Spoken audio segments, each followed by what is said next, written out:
사도신경하심으로 우리의 신앙을 하나님 앞에 고백하도록 하겠습니다.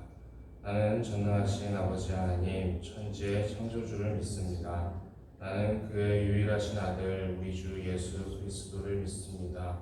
그는 성령으로 잉태되어 동정녀 마리아에게서 나시고 본디오 빌라도에게 고난을 받아 십자가에 못 박혀 죽으시고 장사된 지 사흘 만에 죽은 자 가운데서 다시 살아나셨으며 하늘에 오르시어 전능하신 아버지 하나님 우편에 앉아 계시다가 거기로부터 살아있는 자와 죽은 자를 심판하러 오십니다. 나는 성령을 믿으며 거룩한 공교회와 성도의 교제와 죄를 용서받는 것과 몸의 부활과 영생을 믿습니다. 아멘. 찬송가 312장 함께 찬양하시겠습니다. 찬송가 312장입니다.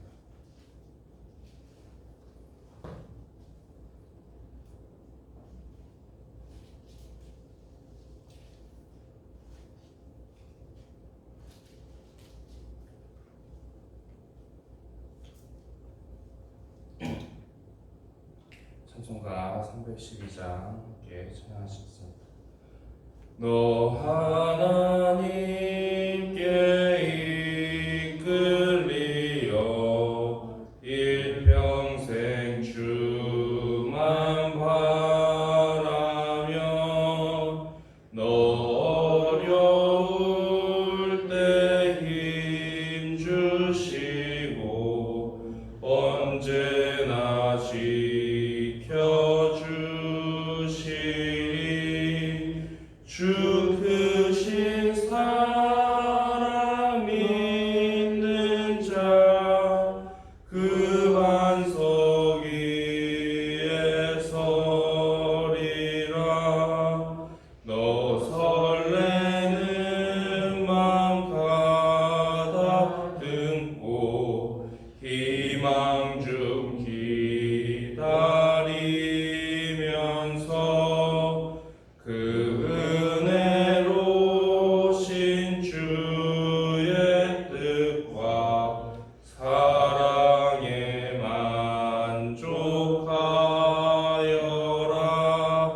우리를 불러주신 주 마음에 소원하신다. 주 찬양하고 기도하며 내 몸군 힘써 다하라. 주 약속하신 모든 은혜 내게서 이루어지리라. 참되고 의지하는 자 주께서 기억하시리. 아멘. 이 시간 함께 나눌 말씀은 에스라서 1장 1절에서 4절까지의 말씀입니다. 에스라 1장 1절에서 4절까지의 말씀입니다.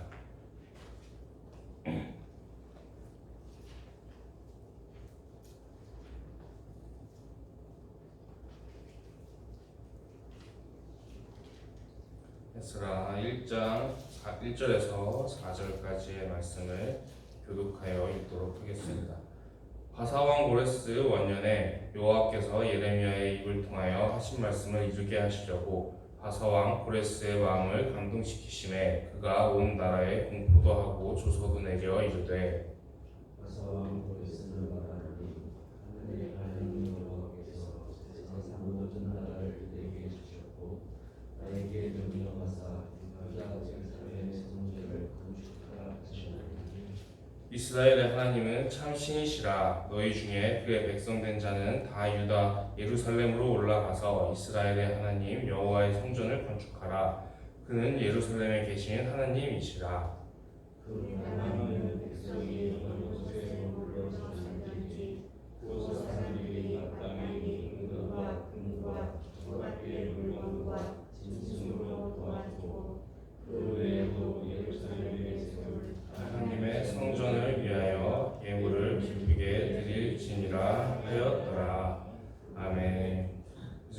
우리가 함께 살펴보려고 하는 말씀은 이제 바벨론의 포로 시대 70년 정도의 그 징벌의 시간이 끝나고 이제 하나님께서 페르시아의 고렉스 왕을 통해서 다시 이스라엘을 회복시키는 사건을 함께 말씀을 나누려고 합니다.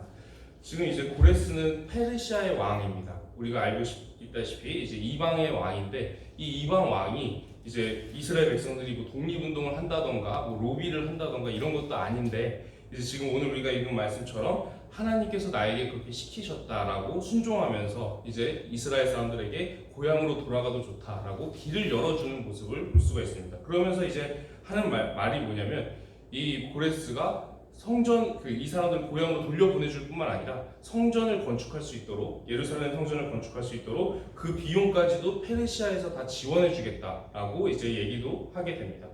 그러나 이제 이스라엘 백성들이 이 불신앙의 모습들이 상당히 많이 나오게 됩니다. 우리가 다니엘서를 살펴보면서 이제 말씀을 나눴던 것처럼 70년의 징계로 원래 끝났어야 되는데 그 징계로 끝나지 않고 더 이제 징계의 시간이 7배로 더 강화돼서 또 이후에 400년 정도 시간 동안 또다시 처벌을 받게 되는 그런 모습을 우리가 보게 되는데 오늘은 이제 이스라엘 백성들이 이 70년의 포로기가 끝나고 이제 어떠한 문제점들이 있었는지 간략하게 좀 살펴보려고 합니다.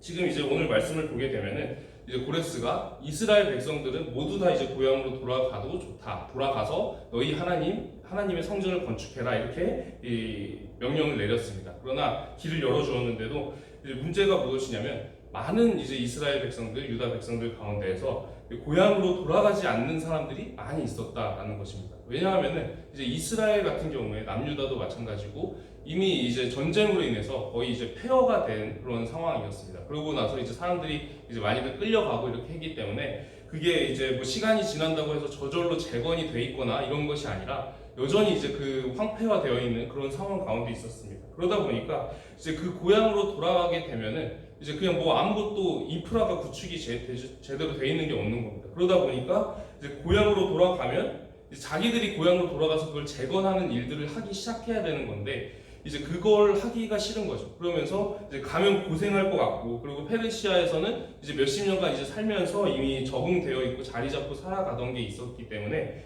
이제 많은 하나님의 백성들이 돌아가라고 하나님께서 이제 말씀을 하셨고 길을 열어주셨음에도 불구하고 안 돌아갑니다. 그래가지고 이제 믿음이 있는 사람들은 그래도 돌아갔겠죠. 이제 순종했던 사람들은 이제 돌아가는데 많은 사람들이 이 상황에서 돌아가는 것이 하나님의 뜻인데 안 돌아가고 페르시아에 남아있는 사람들이 많이 있었다라는 것입니다. 우리가 이제 그 바벨론의 포로로 끌려갈 때도 이 세 차례에 걸쳐서 이렇게 큰 규모로 세 차례로 이렇게 끌려가는 모습을 보게 되었는데 이 고향으로 돌아가는 모습도 세 차례에 걸쳐서 크게 이제 돌아가게 됩니다. 그런데 이 1차 귀환할 때에는 이제 고레스가 집에 가라 이렇게 했을 때 이제 돌아가는 사람들이 있었습니다. 그때 이제 순종하고 돌아가는 사람들이 있었는데 2차 귀환, 3차 귀환은 훨씬 더 몇십 년 있다가 그 다음에 일어납니다. 그러면서 이제 우리가 알고 있는 에스더 사건이 있지 않습니까? 그 에스더 사건이 언제 일어나냐면 이 1차 귀환과 2차 귀환의 사이에 일어나는 사건입니다. 그러니까 1차 귀환 때 사실은 하나님의 백성들은 다 돌아갔어야 되는 거죠. 근데 페르시아에 남아있는 사람들이 있다 보니까 그 에스더의 배경이 페르시아 아닙니까? 그러니까 이제 그 페르시아에 원래 유다인들이 남아있으면 안 되는데 남아있는 겁니다. 그 하나님의 말씀에 이제 거슬러서 불순종하고 그 불신앙의 자리에 남아있는 거죠. 그러다 보니까 거기서 살면은 그래도 이제 잘 살겠지라고 생각을 했던 겁니다. 고향에 돌아가면 폐허니까 이제 고생할 것 같고 페르시아에 남으면 잘 살겠지라고 생각해서 남았다가 이제 그 남은 사람들이 겪는 사건이 에스더 때 사건을 겪는 겁니다. 유대인들이 모두 다 몽땅 이제 몰살당하게 생긴 그런 상황이 벌어졌다가 이제 하나님께서 에스더를 통해서 이제 살려주시는 사건이 벌어지게 되죠. 그러다 보니까 이제 그 사건을 겪고 난 이후에 유대인들이 이제 그제서야 이제 좀 정신을 차리고 우리가 불신앙의 자리에 남아 있었더니 잘 살 줄 알았더니 몽땅 다 죽을 뻔했구나 이렇게 생각하면서 하나님께서 지켜주셔서 살았구나 라고 이제 그제서야 이제 정신을 조금 차리고 2차 귀환, 3차 귀환하면서 이제 큰 규모로 또 다시 돌아가게 되는 그런 모습을 보게 됩니다. 그러니까 하나님께서 길을 열어주셨는데 지금 이거는 뭐 유대인들이 뭐 자기들 힘으로 독립을 한 게 아니고 하나님께서 그냥 이방 왕을 사용하셔서 길을 열어주셨는데 그냥 안 돌아가고 불편할 것 같으니까, 돌아가면 불편할 것 같으니까 이제 안 돌아가고 그냥 불신앙의 자리에 남아있는 그런 모습이 일단 첫 번째로 큰 문제였다라고 볼 수가 있습니다.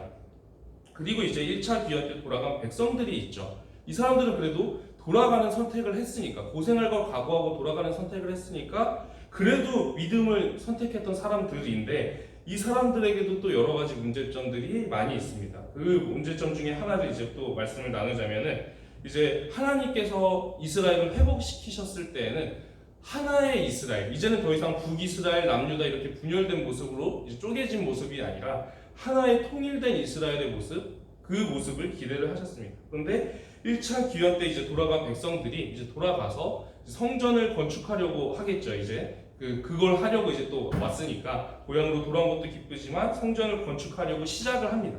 그리고 그때 어떤 일이 벌어지게 되냐면 사마리아 쪽에서 사람들이 오게 됩니다. 사마리아 쪽에서 사람들이 와서 우리도 하나님을 섬기는 백성입니다. 우리도 하나님 같이 섬기고 싶습니다. 이 성전 건축에 같이 참여하게 해주세요. 우리도 돕고 싶어요. 라고 이제 옵니다. 그때 이제 유다인들이 어떻게 하냐면 우리는 너희를 하나님 백성으로 인정할 수가 없다. 이제 막 사마리아 사람들은 아수르의 정책에 따라서 이렇게 이방 민족이랑 막 혼혈되고 이렇게 하지 않았습니까? 그러다 보니까 이 사람들을 내칩니다. 그래서 이제 배척하고 이제 너희는 성전 건축에 참여 못한다라고 이제 배척을 하게 됩니다.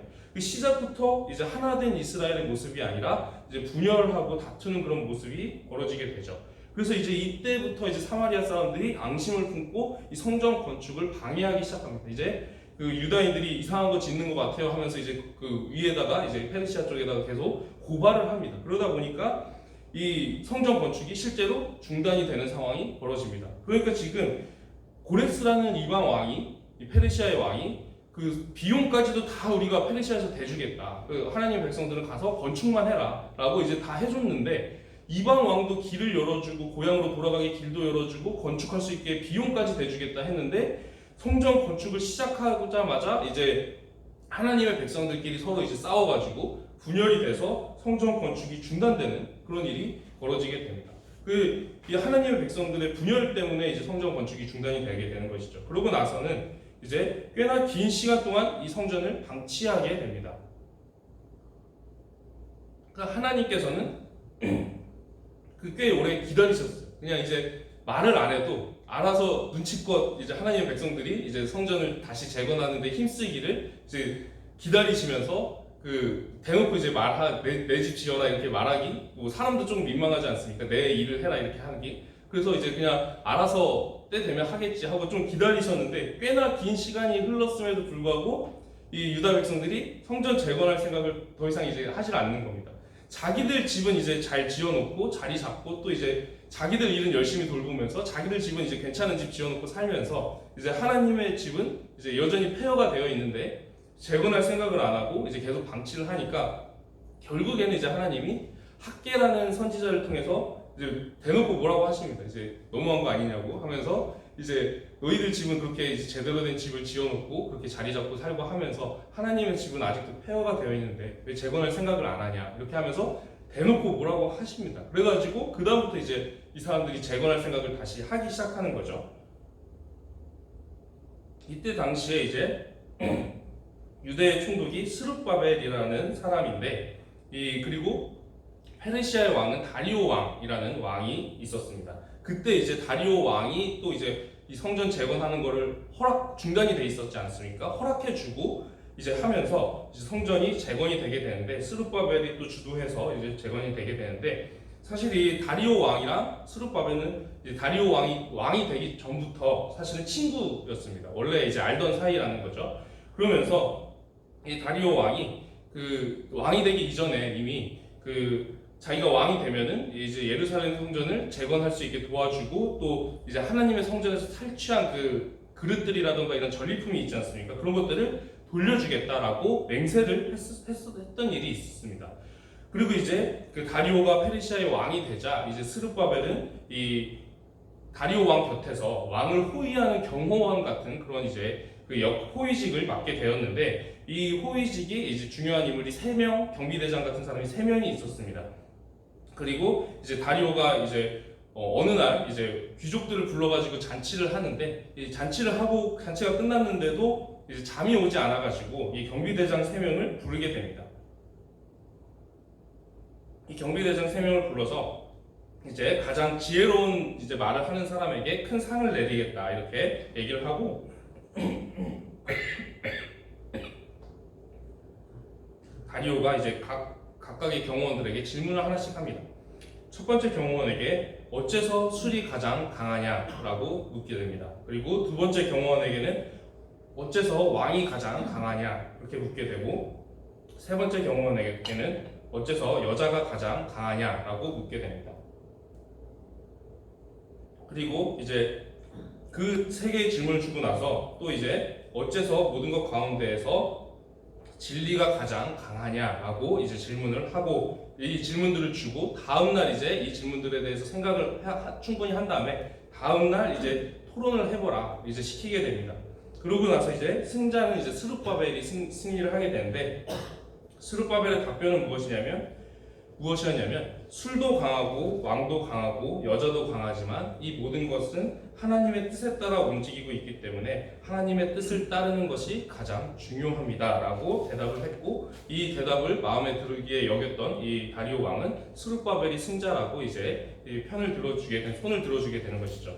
그러고 나서 이제 스룹바벨에게 어떠한 소원이라도 들어줄 테니 한번 얘기해봐라 이렇게 얘기를 하고 스룹바벨은 다리오가 왕이 되기 전에 예루살렘의 성전을 재건하게 해주겠다 했던 그 맹세를 지켜주셨으면 좋겠습니다 라고 이제 답을 하게 됩니다.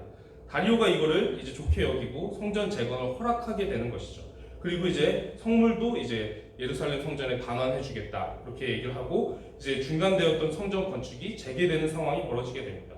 그러면서 이제 다리오는 고레스 때 있었던 문서도 발견을 하게 되는데 고레스가 성전 건축을 허락했을 뿐만 아니라 페르시아에서 그 재정까지도 다 지원해주겠다라는 그 문서를 때마침 또 발견을 하게 되는 것이죠.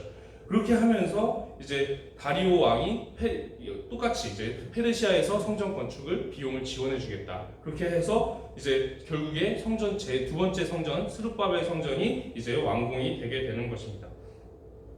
이 바벨론에서 이제 70년의 징계를 받게 되었죠. 그러고 나서 그 이후에 이제 하나님의 백성들의 모습이 참 많이 이제 실망스러운 모습들이 많이 있었습니다. 그리고 2차 귀환을 하고 난 이후에 그때 이제 이스라엘을 이끌었던 사람이 이제 에스라라는 사람인데 이 에스라 같은 경우에 이제 와서 보니까 이스라엘의 중요한 지도자들뿐만 아니라 많은 이스라엘 사람들이 또 이제 이방인과의 혼인을 또 계속 하고 있는 겁니다.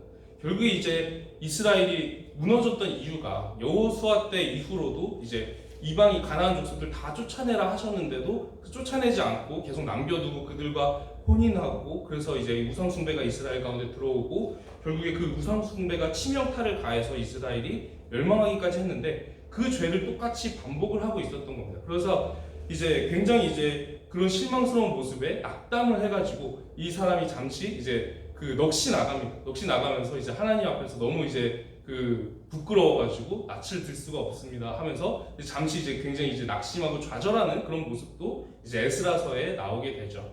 그러면서 이제 하나님의 백성들의 모습이 70년의 징계를 받은 이후에 정말 하나님께서 그래도 70년 동안 벌 받고 나면 그래도 정신 차리고 정말 하나님 말씀대로 잘 살아가는 그런 백성들의 모습이 되겠지라고 하나님도 그렇게 생각을 하시고 70년 후에는 이 회복된 이스라엘의 모습은 이러이러한 모습일 거야. 뭐 북이스라엘 남유다 이렇게 나눠지지 않고 하나된 모습일 거고 뭐 이러이러한 모습일 거야라고 이제 굉장히 영광스러운 모습을 말씀을 해주신 내용들이 있습니다. 그런데 막상 70년이 지나서 이제 뚜껑을 열어보니까 굉장히 이제 실망스럽고 여전히 이제 죄에 매여 있고 여전히 이제 돌이키지 않은 모습이었던 거죠. 그래서 이제 다니엘서의 말씀에서처럼 이렇게 징계가 오히려 확장되고 그런 일들이 벌어지게 됐는데 이스라엘 백성들은 이제 그 70년 이후에 회복이 되면 우리가 굉장히 영광스러운 모습이 될 거라고 했는데 왜 우리 이렇게 계속 초라하지? 이렇게 하면서 점점 더 이제 하나님을 의심하고 오히려 더 이제 하나님 앞에 돌이키는 게 아니라 더 이제 하나님을 의심하고 이제 신앙이 더 해이해지고 하면서 오히려 계속해서 죄에 빠져서 살아가게 되는 그런 모습을 보이게 됩니다. 하나님 잊어버리고 그런 모습을 보이게 되다 보니까 이제 결국에는 이제 400년 동안 또 이제 말씀이 끊어지는 징계가 임하게 되는 것이죠. 그 결국에 이제 보게 되면은 하나님께서는 이제 이스라엘을 건국하실 때도 그러셨죠. 이스라엘을 건국하실 때도 두 가지의 길을 보여주셨습니다. 이스라엘이 순종하면 얼마나 영광스러운 모습이 되어 있을지, 그리고 불순종했을 때 어떻게 벌을 받게 될 것인지, 그리고 실제로 이 성경 속에 있는 역사는 이제 이스라엘이 죄를 짓다가 벌을 받는 역사를 쭉 걸어가게 되는데, 그 벌 받는 모습을 보면 하나님께서 말씀하신 대로 정확히 그 방법대로 이제 벌을 받다가 멸망을 해 나가게 됩니다. 이스라엘이 회복된 다음에도 그랬다는 거죠. 원래는 영광스러운 모습으로 하나님께서 세우려고 하셨는데 전혀 이제 신실한 모습이 나오지 않으니까 그 결국에 다시 또 이제 실망스러운 모습이 이렇게 나오다 보니까 결국에 이제 400년 동안 또다시 징계를 받게 되는 그런 모습 가운데 이제 놓이게 되었다라는 것입니다. 성경의 역사를 보게 되면은 하나님께서는 언제나 신실하셨고 약속을 잘 지켜주셨습니다. 그리고 언제나 선하게 역사를 하셨습니다. 그러나 이제 하나님의 역사 가운데 늘 방해가 되었던 건 사람의 불신앙과 불순종이었습니다. 우리 인생 가운데서도 내가 기대한 대로 인생이 흘러가지 않을 때가 있습니다. 그러나 우리가 하나님을 이스라엘 백성들이 실수했던 것처럼 의심하거나 원망하는 것이 아니라 오히려 하나님 앞에 더욱더 엎드리면서 더욱더 믿음으로 나아가면 결국에 하나님께서 그 믿음을 보시고 우리를 다시 이제 영광스럽게 회복시켜 주실 줄 믿습니다. 우리가 오늘 말씀을 기억하면서 이제 하루를 살아가도록 하겠습니다. 말씀을 붙잡고 기도드리도록 하겠습니다. 기도드리겠습니다. 하나님, 오늘 우리가 이스라엘이 회복되는 그 시기의 모습을 함께 살펴보았습니다. 하나님께서는 이스라엘이 회복되면 참 많은 영광스러운 모습을 이제 영광을 더하여 주려고 하셨지만 이스라엘의 그 불신앙 때문에 이제 그 영광에 또다시 이르지 못하는 모습을 보게 됩니다. 하나님, 우리가 이 말씀을 우리 인생 가운데 교훈으로 적용을 해서 정말 우리 가운데에서도 우리 생각대로 그 인생이 풀려지지 않고 정말 내 뜻대로 되지 않는 그런 상황들 가운데에서도 정말 하나님 앞에 더욱더 우리가 엎드리면서 믿음으로 나아갈 수 있기를 소망합니다. 하나님, 우리가 믿음으로 나아갈 때 우리가 다시 회복될 수 있게 하여 주시옵시고 우리가 정말 하나님의 뜻을 잘 분별하여서 이 땅 가운데서 믿음의 백성답게 신실하게 살아갈 수 있도록 우리의 걸음을 인도하여 주시옵소서. 살아계신 우리 주 예수 그리스도의 이름으로 기도합니다. 아멘. 하늘에 계신 우리 아버지의 이름을 거룩하게 하시며 아버지의 나라가 오게 하시며 아버지의 뜻이 하늘에서와 같이 땅에서도 이루어지게 하소서. 오늘 우리에게 일용할 양식을 주시고 우리가 우리에게 잘못한 사람을 용서하여 준 것 같이 우리 죄를 용서하여 주시고 우리를 시험에 빠지지 않게 하시고 악에서 구하소서. 나라와 권능과 영광이 영원히 아버지의 것입니다. 아멘. 오늘은 나라와 민족을 위해서 기도드리도록 하겠습니다. 우리나라가 하나님을 섬기는 나라 되기를 함께 기도하기를 소망합니다. 그리고 우리나라 가운데 믿음의 인물들이 정말 일어나서 우리나라 가운데 하나님의 역사하심이 이 시대 가운데서도 나타나기를 함께 기도하기를 소망합니다. 그리고 가지고 오신 개인적인 기도 제목들로 함께 기도드리도록 하겠습니다. 함께 기도하시겠습니다. 하나님 아버지, 감사합니다. 하나님, 우리나라가 정말 하나님을 섬기는 나라 되기를 소망합니다. 우리나라 가운데 믿음을 허락하여 주셔서 우리나라 가운데 정말 믿음의 인물들이 일어나서 하나님의 역사하심이 이 시대 가운데